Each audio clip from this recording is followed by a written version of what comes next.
Bonjour, eh bien, je suis une spécialiste de la santé digitale et notamment dans ses aspects de communication. J'anime la société Basis Stratégie, qui est un cabinet de conseil en communication digitale et qui organise chaque année le congrès Doctors 2.0 Indu à Paris.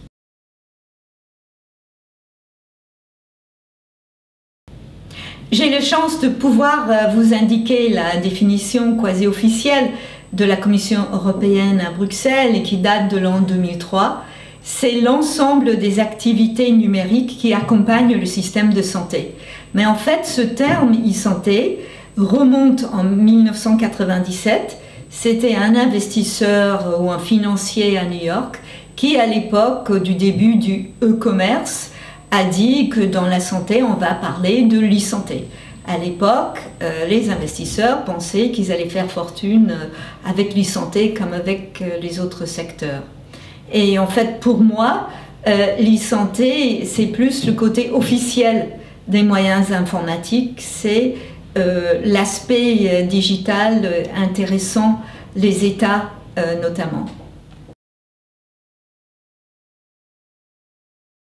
Je ne cherche pas à jouer sur les mots, mais l'e-santé, pour moi, c'est un peu un synonyme des systèmes d'information, que ce soit à l'hôpital, le dossier médical personnel, la télémédecine, c'est essentiellement cela.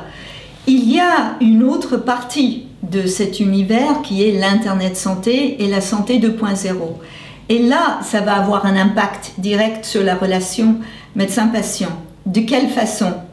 En fait, l'accès à l'Internet depuis 1994-15 modifie complètement la donne parce qu'elle réduit l'asymétrie d'information entre le patient et le professionnel de santé. Et cette asymétrie est dommageable à tout le système de santé, simplement que les détenteurs de l'information d'avant ne le réalisent pas toujours.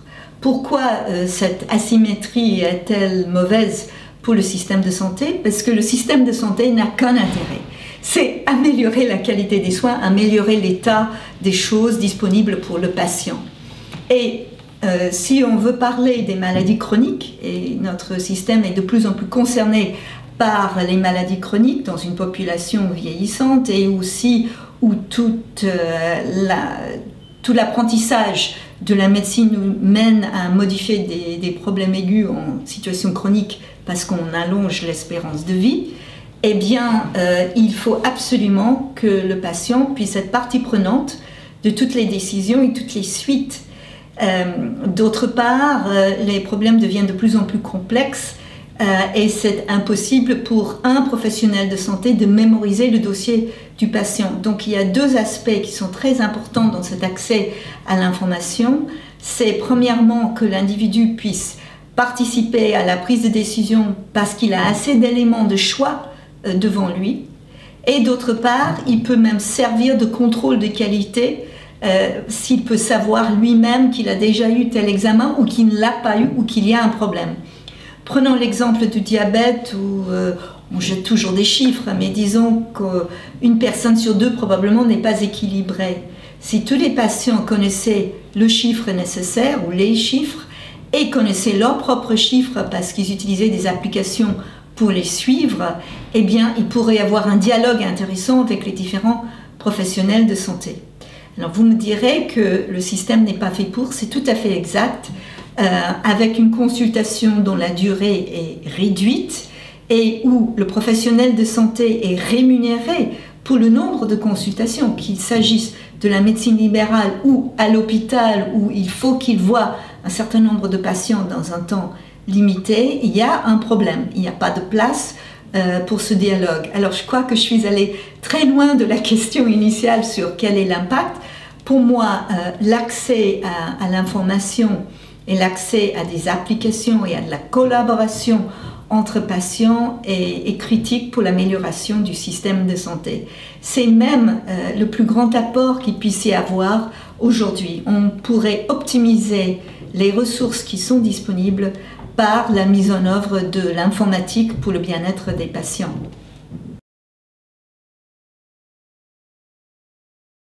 Eh bien, nous sommes en train de parler du médecin et du patient comme s'il n'y en avait qu'un seul.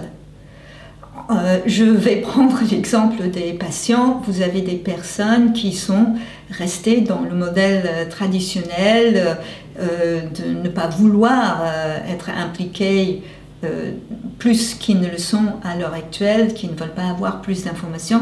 C'est leur droit le plus strict. Vous avez d'autres personnes qui vont occasionnellement regarder Internet. Vous avez encore le troisième niveau qui sont des personnes qui sont très actives dans les forums, sur les mailing lists, dans les communautés. Et à la fin, vous avez le véritable E-patient qui est reconnu et qui est même connu parfois nationalement dans telle ou telle maladie. Il y en a en particulier beaucoup dans des maladies graves. Donc on ne peut pas généraliser. En ce qui concerne les médecins, pareil, vous avez la différence des générations, des spécialités, de la technicité. Il y a un problème important, c'est le problème du médecin généraliste, parce que le médecin généraliste est appelé à traiter de tous les sujets. Et c'est extrêmement difficile, et plus ça va, plus on doit se demander comment on peut réimaginer ce métier, tant il y a des difficultés dans la couverture de tout le savoir qui est illusoire. Alors, comment rapprocher le besoin du médecin et du patient? Le patient doit, notamment dans une maladie importante, connaître ses différentes options. Donc, connaître ces options, il y a deux parties. Il peut déjà se renseigner sur les options, et puis le médecin peut compléter. Donc, voilà un gain de temps pour le médecin. Alors que en fait, certains médecins vont dire non, je sais déjà quelles sont les options, il y en a qui ne valent pas la peine d'être mentionnées, ça va perturber le patient d'en parler ou je n'en ai pas le temps. Donc on voit tout de suite qu'il y a cette asymétrie et qu'il faudrait au fur et à mesure réguler et améliorer pour que cela soit normal, que le médecin considère que le premier membre de l'équipe est bien le patient.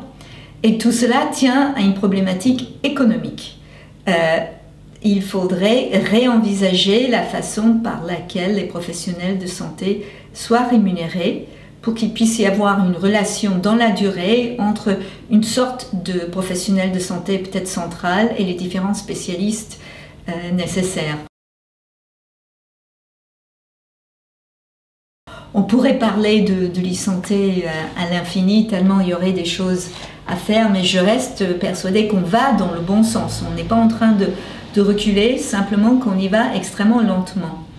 Et que très souvent, on prend des raisons, des fausses barbes pour ne pas y aller, comme par exemple les problèmes d'anonymat et de confidentialité, alors que vous savez qu'on peut aller dans les ascenseurs des hôpitaux et entendre parler par les professionnels de santé concernant les patients.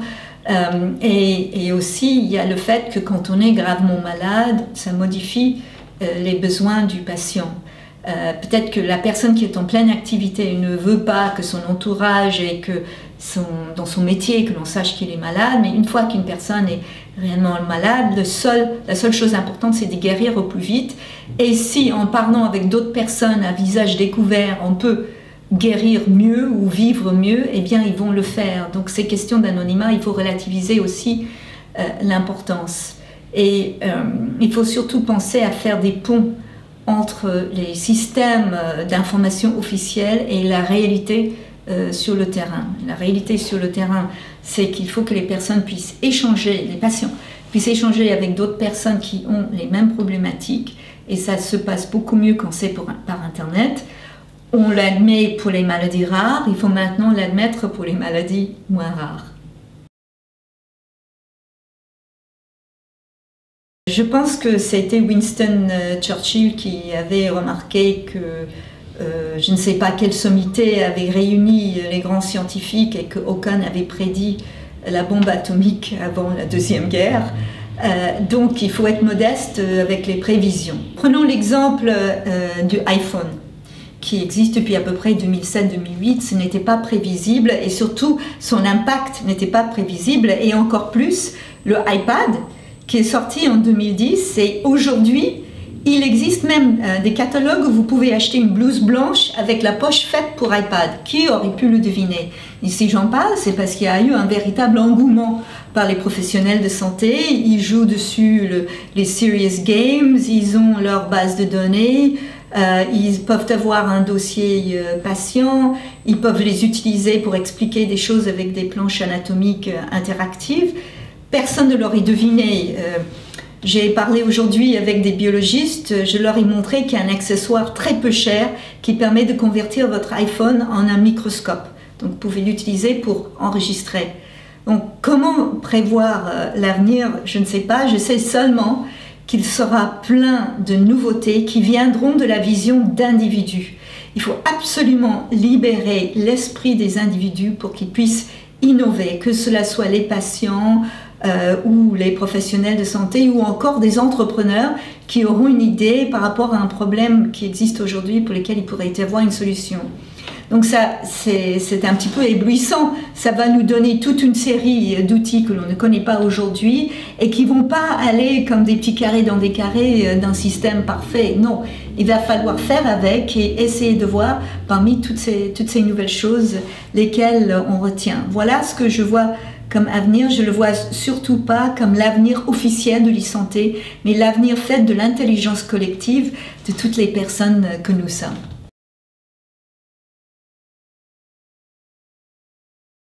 Donc la santé mobile, il y a d'abord des considérations de quel appareil, quel dispositif. Pour l'instant, on a le sentiment que tout va se poursuivre. Les gens continueront d'avoir leur ordinateur et leur mobile phone, smartphone, quelle que soit la marque. Et puis, il y a, c'est sûr, un marché croissant de l'utilisation de différentes tablettes. Prenons l'exemple des facultés de médecine, et c'est moins cher d'offrir à chaque étudiant sa tablette remplie déjà des dossiers que de faire les polycopies. Alors, je ne pense pas que cette idée ait été réalisée par beaucoup de facultés en France, mais c'est la vérité. Donc il est sûr qu'il y aura de plus en plus d'usages pour les mobiles et pour les applications. En même temps, peu d'applications survivent parce qu'il y en a trop. Les personnes téléchargent, même pas toutes les applications, et après les oublient. Donc il y aura vraiment une nécessité de balayer bien dans ce nombre incroyable d'applications pour voir lesquelles méritent de continuer, et peut-être que les plus importants ne sont pas encore nés. Il y a un deuxième aspect du mobile, c'est la notion de télémédecine. Moi, je vois un grand avenir à la consultation à distance, parce que c'est la seule façon de rapprocher de façon économique le patient du meilleur spécialiste par rapport à sa problématique. Je ne parle pas de la relation avec le médecin généraliste, je parle du fait que de plus en plus, il y a une technicité telle que l'on devient, j'exagère à peine, spécialiste de l'oreillette gauche ou spécialiste de tel centimètre du côlon. Et donc c'est évident que ces hyper spécialistes ne peuvent pas être à tout coin de rue. Et donc l'utilisation de la télémédecine pour avoir ses avis à distance doit croître. C'est effectivement un congrès qui est né d'une idée assez spécifique. Je suis appelée souvent à parler dans des conférences à l'étranger et j'ai remarqué que très peu de Français participaient sur ces thèmes de médias sociaux pour la santé, de la santé 2.0. Et j'ai dit qu'à cela ne tienne, on amène le congrès à Paris. Paris est l'une des destinations les plus plébiscitées, même je pense la première du tourisme professionnel. Et je ferai venir les intervenants étrangers, des participants étrangers, et les Français seront néanmoins chez eux.